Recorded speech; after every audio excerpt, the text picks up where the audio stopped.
नमस्कार दोस्तों आज हम बात करने वाले हैं राजस्थान हाईकोर्ट एलडीसी टाइपिंग के बारे में। आज की वीडियो में दोस्तों टाइपिंग के बारे में संपूर्ण जानकारी मिलने वाली है और आज मैं आपको यह भी बताने वाला हूं कि आखिर कितने नंबर वाले बच्चे को आज से टाइपिंग शुरू कर देनी चाहिए, वो तो मैं बात करूंगा ही। लेकिन आज मैं टाइपिंग के बारे में सब कुछ लेके आया हूं कि टाइपिंग कितने मिनट की आपकी टाइपिंग होगी, कि आपको इंग्लिश और हिंदी दोनों में टाइपिंग करनी पड़ेगी, कितने नंबर यहाँ पर मिलने वाले हैं, एससी एसटी को कितने नंबर लाने पड़ेंगे, general OBC EWS male female इनको कम से कम कितने नंबर लाने पड़ेंगे टाइपिंग के अंदर, तो वो मैं बात करने वाला हूं। इसके अलावा कौन से फॉन्ट में आपको वहां पर टाइपिंग करनी पड़ेगी, इंग्लिश के अंदर कौन से फॉन्ट में करनी पड़ेगी, हिंदी के अंदर कौन से फॉन्ट में करनी पड़ेगी, कितनी स्पीड में टाइपिंग आपकी होनी चाहिए, इंग्लिश में कितनी स्पीड में होनी चाहिए, हिंदी में कितनी स्पीड में होनी चाहिए, एफिशिएंसी टेस्ट कितने नंबर का होगा, कैसे होगा, एफिशिएंसी टेस्ट में क्या क्या क्वेश्चन पूछे जाते हैं। इसके अलावा एफिशिएंसी टेस्ट में 50 में से कितने नंबर लाने पड़ेंगे सिलेक्शन के लिए। यदि आप उतने नंबर नहीं लेके आओगे और पेपर में चाहे आप 300 में से 300 अंक लेके आ रहे हो, लेकिन यहां पर यदि आप पासिंग मार्क्स नहीं लेके आते हो तो आप क्लियर बाहर हो, चाहे से आप कितने ही नंबर लेके आए हो पेपर के अंदर।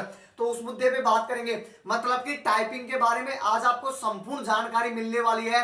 ऐसी वीडियो आपको पूरे चैनल पे कहीं नहीं मिलेगी। और दूसरी बात है, ये भी डाउट आ रहा है कि आखिर किस किस को टाइपिंग है वो शुरू कर देनी चाहिए, तो कट ऑफ क्या रह सकती है टाइपिंग की, कितने नंबर वाला शेप है, वो मैं वीडियो के बाद में बताऊंगा। लेकिन टाइपिंग के बारे में पहले मैं आपको बता देता हूं। आपको वीडियो अंत तक जरूर देखनी है, चैनल पे पहली बार हो तो सब्सक्राइब करके वीडियो को एक लाइक जरूर कर देना। तो दोस्तों मैं आपको एक एक चीज है वो समझा देता हूं। पहले दोस्तों आपको सबको पता होगा आपका पेपर है वो एक तो 12 तारीख को और एक 19 तारीख को लग चुका है। अब आपका रिजल्ट आएगा जिसमें 5 गुना बच्चों को टाइपिंग और एफिशिएंसी टेस्ट के लिए पास किए जाए। कितने नंबर वाले बच्चों को टाइपिंग के लिए पास किया जाएगा उसकी भी मैं बात आगे करने वाला हूं। लेकिन जैसे आप पास हो जाओगे उसके बाद में आपको टाइपिंग के लिए बुलाया जाएगा। अब टाइपिंग के लिए कब बुलाया जाएगा वो भी मैं आपको आगे बताने वाला हूं। आपकी जो टाइपिंग होगी दोस्तों, एक तो हिंदी में और एक इंग्लिश में, दोनों में आपको टाइपिंग करनी पड़ेगी। बहुत आपसे बोल रहे हो ना कि चाहे आप हिंदी में कर दो चाहे इंग्लिश में कर दो, ऐसा कतई नहीं है। हिंदी में भी आपको करनी पड़ेगी, इंग्लिश में भी आपको टाइपिंग है वो करनी पड़ेगी। ये था ना दोस्तों कि दोनों में से किसी भी एक में कर दो, ये 2017-18 में था। लेकिन अब की बार ऐसा नहीं है, अब की बार आपको हिंदी में भी करनी पड़ेगी, इंग्लिश में भी करनी पड़ेगी। हिंदी में जो आपको समय मिलेगा वो 5 मिनट का समय मिलेगा और इंग्लिश में जो आपको समय मिलेगा वो भी 5 मिनट का समय मिलेगा। हिंदी की टाइपिंग कितने नंबर की है, 25 नंबर की है। इंग्लिश की टाइपिंग है वो भी आपकी 25 नंबर की है। लेकिन अब डाउट आता है कि आपको 25 नंबर हिंदी की, 25 नंबर इंग्लिश की, टोटल 50 हो गए, इसमें से कितने नंबर लाने पड़ेंगे। इतने नंबर तो लाने पड़ेंगे, यदि आप उनसे कम लेके आते हो और पेपर के अंदर चाहे कितने अच्छे नंबर हो तब भी आप सीधे सट बाहर हो गए, आपको टाइपिंग के अंदर फेल कर दिया जाएगा। तो यदि आप एससी एसटी पीएच कैंडिडेट तो दोनों टाइपिंगों में मिलाकर 20 अंक लाने होंगे। और यदि आप अदर कैटेगरी से हो जैसे जनरल ओबीसी ईडब्ल्यूएस तो आपको 22.5 अंक लाने पड़ेंगे। मैं दोनों टाइपिंगों को मिलाकर बता रहा हूँ, इंग्लिश टाइपिंग और हिंदी टाइपिंग 50 में से बता रहा हूँ, एससी एसटी 20 अंक और अदर कैटेगरी 22.5 अंक लाने पड़ेंगे। दोनों टाइपिंग को मिलाकर 50 अंक में से कम बता रहा हूँ, इतने अंक तो आपको लाने ही पड़ेंगे सिलेक्शन। ये नंबर आपको लाने पड़ेंगे, अन्यथा आपको क्लियर फेल कर दिया जाएगा। तो टाइपिंग के बारे में मैंने आपको एक एक चीज बता दी। अगला नंबर आता है कि वहां पर जो टाइपिंग होगी वो कौन से फॉन्ट में होगी। तो दोस्तों जो आपकी हिंदी की टाइपिंग होगी वो तो होगी कुर्ती देव 010, कौन से फॉन्ट में होगी, कुर्ती देव 010, इसमें आपकी हिंदी की टाइपिंग होगी। और जो इंग्लिश की टाइपिंग होगी वो कौन से फॉन्ट में होगी, क्लीबेरी में। अब बहुत है जो जानते नहीं है तो मैं आपको एक फॉन्ट बता रहा हूं, जब आप टाइपिंग करोगे ना वहां पर आपको ये फॉन्ट में टाइपिंग करनी पड़ेगी, इंग्लिश में करनी पड़ेगी क्लीबेरी में और हिंदी में टाइपिंग करनी पड़ेगी कुर्ती देव 010 में। ठीक है, ये मैंने आपको फॉन्ट है वो बता दिया है। आगे नंबर आता है कि स्पीड कितनी लानी पड़ेगी, आपको कितनी स्पीड में टाइपिंग करनी पड़ेगी वो मैं आपको बता देता हूं। हिंदी हो चाहे इंग्लिश, आपको 1 घंटे में 8000 से ज्यादा टाइप करने पड़ेंगे पास होने के लिए। 27 से 28 वर्ड पर मिनट आपकी स्पीड चाहिए।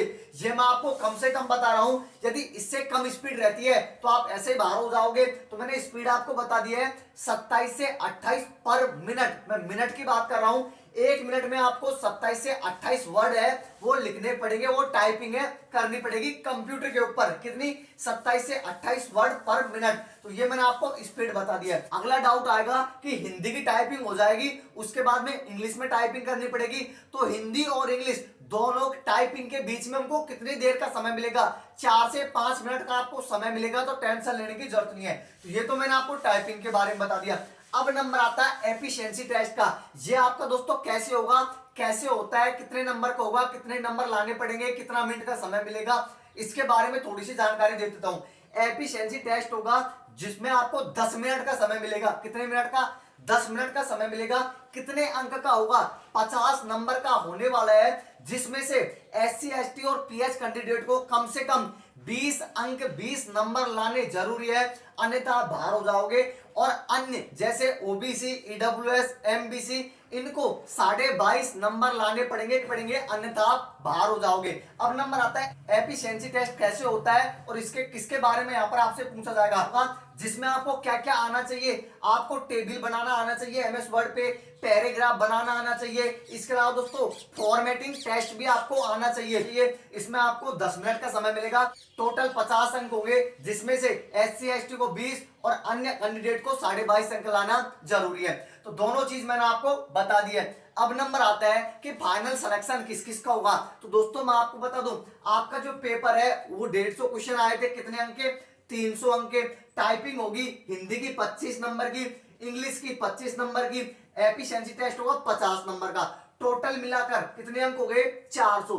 फाइनल मेरिट बनेगी, वो बनेगी 400 अंक में से, जिसके भी 400 में से बहुत ज्यादा अंक आएंगे उन्हीं बच्चों को यहाँ पर उन्हीं को ज्वाइनिंग है वो दे दी जाएगी। तो ये मैंने आपको सब कुछ है वो बता दिया है कि फाइनल सिलेक्शन किसका होगा। अब नंबर आता है किस किस को टाइपिंग है वो आज से शुरू कर देनी चाहिए। तो दोस्तों मैं आपको बता दूं, यदि आप पेपर के अंदर थोड़े बहुत कम नंबर लेके आओगे और टाइपिंग के अंदर अच्छे खासे नंबर ले आओगे ना, तब भी आप फाइनल रूप से सिलेक्शन लेके जाने वाले हो। क्यों? क्योंकि मैंने आपको बता दिया है सिर्फ पेपर से ही पार नहीं पड़ेगी। टाइपिंग और एफिशिएंसी टेस्ट इनमें यदि आपके बहुत अच्छे नंबर आते हैं और पेपर के अंदर 300 में से कम भी नंबर आ रहा है, बहुत कम नंबर आ रहे हैं, और यहाँ पर आप अच्छे नंबर ले आते हो, तो आप आराम से सिलेक्शन है वो ले जाओगे। तो ऐसे मत सोचना कि मेरे पेपर के अंदर कम नंबर है तो क्या मैं टाइपिंग करूं या नहीं करूं।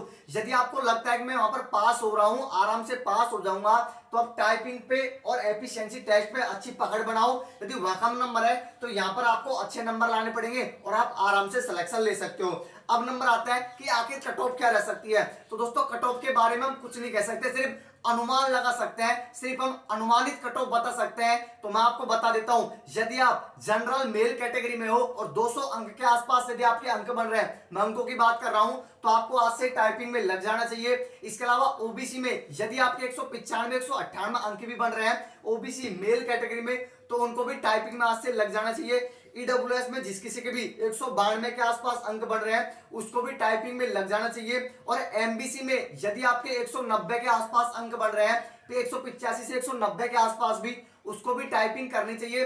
और एससी एसटी में तो 175 से 180 के आसपास भी अंक बन रहे हैं, उनको भी टाइपिंग शुरू कर देनी चाहिए। मैं ऐसा इसलिए बोल रहा हूं, यदि आप पास हो जाते हो तो फिर आप टाइपिंग के अंदर और एफिशिएंसी टेस्ट के अंदर अच्छी मेहनत करना, तब भी आप आराम से सिलेक्शन है वो ले सकते हो। तो आज की वीडियो आपको कैसे लगी कमेंट करके बताना।